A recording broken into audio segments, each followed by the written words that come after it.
শুভ সকাল আমার প্রিয় পরিবার। তো তোমরা সবাই কেমন আছো? আশা করি সবাই ভালো আছো, সুস্থ আছো। আমরাও ভালো আছি। প্রতিদিনের মতো সকাল হলে রান্নাঘরে। হ্যাঁ বন্ধুরা, আমাদের মেয়েদের এটাই একটা বাস্তবতা। আমরা যত বড়ই হই না কেন, সকালে ঘুম থেকে উঠে আমাদেরকে রান্নাঘরে ঢুকতেই হবে। আর রান্নাঘরে ঢুকেই তো প্রথমে সবার আগে বাসন মাজামাজি, তারপরে অন্য কিছু খাওয়ার দাওয়ার, আরও বিভিন্ন কিছু। বাচ্চাকে রেডি করো, স্কুলে পাঠাও, ওদেরকে স্নান করাও, খাওয়া দাওয়া, বিভিন্ন কিছু নিয়ে আমাদের সকালটা শুরু হয়। তো সেই মতো আমারও শুরু হলো। মাঝামাঝি সব কিছু কমপ্লিট করে চলে এলাম সবজি কাটতে, কারণ স্কুল আছে, রান্না হবে সব কিছুই। তো স্কুল থাকলে একটাই তাড়া থাকে, ঘুম থেকে উঠে ভাবতে হয় রান্না কী করব, কখন করব, এই বুঝি 10টা বেজে গেল, এই বুঝি টাইম হয়ে গেল। আমার জন্য যদি দেরি হয়ে যায় তাহলে আমার মেয়েরা কষ্ট পাবে, তাদেরকে হয়তো ঢুকতে দিবে না, তারা বাইরে দাঁড়িয়ে থাকবে, বিভিন্ন রকম মনে পড়ে। তো চেষ্টা করি যত দ্রুত ওদেরকে রেডি করে পাঠানোর। তারা কিন্তু দুবনে এখনও ঘুম থেকে ওঠেনি। আমার মাঝামাঝি কমপ্লিট হয়ে গেল, ঝাড়ু দেওয়া সব কিছুই। 7:30 কিংবা 8টা বাজে, ঠিক মনে পড়ছে না।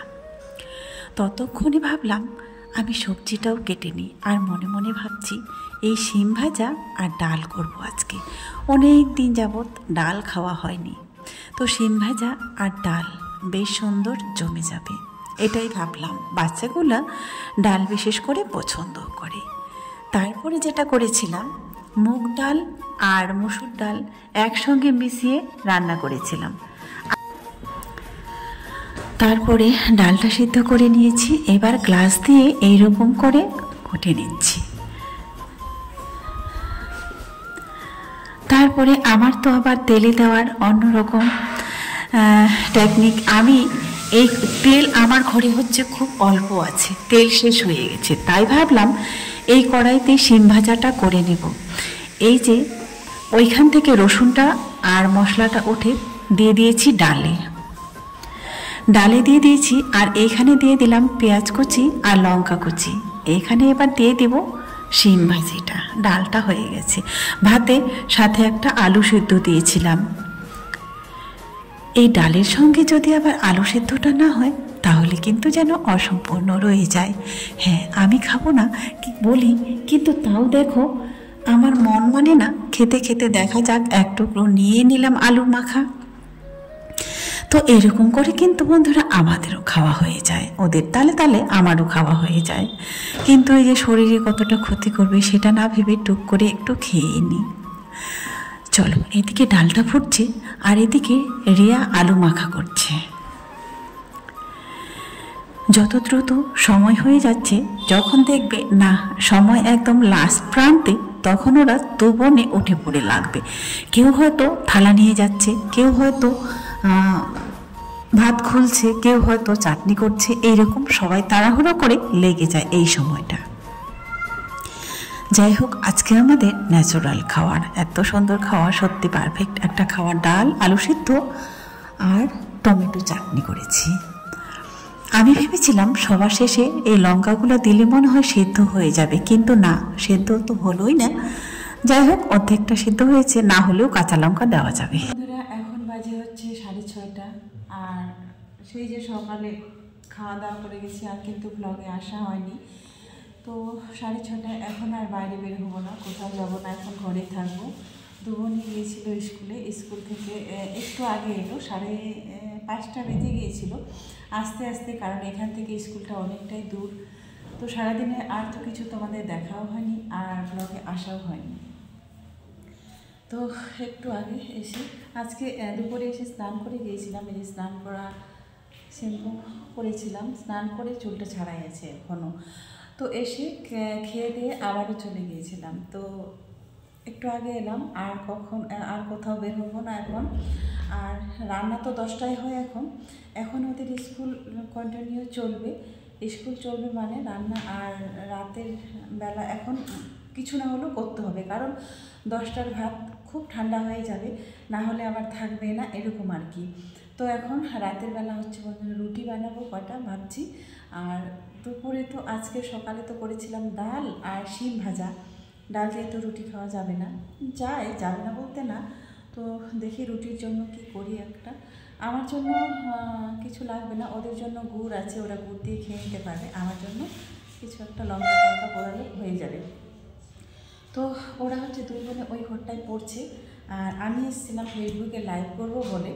তো লাইভ করতে গিয়ে একটা সমস্যা হচ্ছিল, ওই সমস্যাটার জন্য লাইভটা আর করতে পারলাম না। তো চলো এখন রুটি বানাবো। আরে বন্ধুরা, একবারে সন্ধ্যাবেলা, রাত্রিবেলা, ওই যে বলেছিলাম তোমাদের একটু আগে, সকালবেলা যদি রান্না হয় তাহলে কিন্তু রাতের বেলা ওই ভাতটা তো প্রচুর ঠান্ডা হয়ে যায়, তবু খেয়ে নিত। কিন্তু আজকে ভাত অল্প করেই দিয়েছিল, রিয়া চাল দিয়েছিল আজকে, ভাত যেন শর্ট হয়ে গেছে তখনই। তো রাত্রিবেলা এখন অল্প একটু করে এই ছোট্ট হাঁড়িতে ভাত রান্না করব, শুধু সেদ্ধ ভাত। একটা আলু ভাতে দিয়েছি, আর টমেটো পুড়িয়ে চাটনি করে নিব। সকালের ডাল আছে, সেটা গরম করে নিব। তারপরে গরম গরম খেতে তো ভালো লাগে এই শীতের সময়। তারপরে কি বলতো, ওই যে দুবেলা করে রান্না করতে হবে, গ্যাস শেষ হয়ে যাবে, এরকম প্রবলেমের জন্য দুবেলা আমি ভয়েই করিনি রান্না। আর করেছি এখানে করব সেদল শুটকির ভর্তা, ব্যাস এটাই খাওয়া। আর রিয়া বলছে, মা আমরা যদি এই রান্নাটা যদি বেলকুনিতে করে নিতাম তাহলে কিন্তু আমাদের পিকনিক হয়ে যেত। হ্যাঁ, তো বাচ্চারা তো অনেক প্ল্যান করেছিল, মা এই প্লেটে থাকাকালীন আমরা ছাদে একটা পিকনিক করব। পিকনিক তো দূরের কথা, কিছুই হলো না। আজকে রাতেরবেলা হয়তো রান্না করতে হতে পারে, তো রান্না করে নিলাম। তো কি রান্না করলাম, অল্প করে গরম গরম ভাত, কারণ 10টায় রান্না করেছি, তো এখন যদি না করি তাহলে আবার ওরা সেই সকালে খেয়ে আছে, তাহলে আবার খিদে পাবে প্রচুর, হবেই না রুটি খেয়ে। তো চলো দেখাই কি রান্না। এইরকম পুরো টমেটো বন্ধুরা কে কে খেতে পছন্দ করো একটু কমেন্ট করে জানাও। গরম গরম ধোয়া ওঠা টমেটো চাটনি আর গরম ভাত, সাথে আবার শীতল শুটকির ভর্তা। শীতল শুটকিটা অনেকেই খাও না, জানো না, পছন্দ করো না, কিন্তু আমরা বন্ধুরা খাই। বিশেষ করে রিয়া একটু ভাজা চাটনি এই সমস্ত বেশি পছন্দ করে। তো ভাতটা এদিকে ফোটেনি, তার আগে হয়েই গেছে, ভাতটা ফোটেনি, সরি সেদ্ধ হয়নি, তার আগে রিয়া কিন্তু সব চাটনি কমপ্লিট করে নিল। তো যেটা বলতে চেয়েছিলাম বলতে রেখে দিলাম, হ্যাঁ পিকনিকের কথাটা অনেক বড় প্ল্যান করে এসেছিল ওরা। মা আমরা কিন্তু কোথাও তো পিকনিকে যাইনি, তো এখানে আমরা এবার ছাদে পিকনিক করব, কেমন? আমি বলেছিলাম হ্যাঁ ঠিক আছে, আমার একটা ছোট্ট গ্যাস আছে, ওটা নিয়ে তোমাদেরকে পিকনিক করে দেবো। পিকনিক তো দূরের কথা, ছাদে তো আমরা যেতেই পারিনি, তালা লাগানো আছে, লাগিয়ে দিয়েছে। তো যাই হোক, পিকনিক তো হলোই না, এইভাবে ঘরেই হয়ে যাবে, এটাকে পিকনিক কি বলেই না।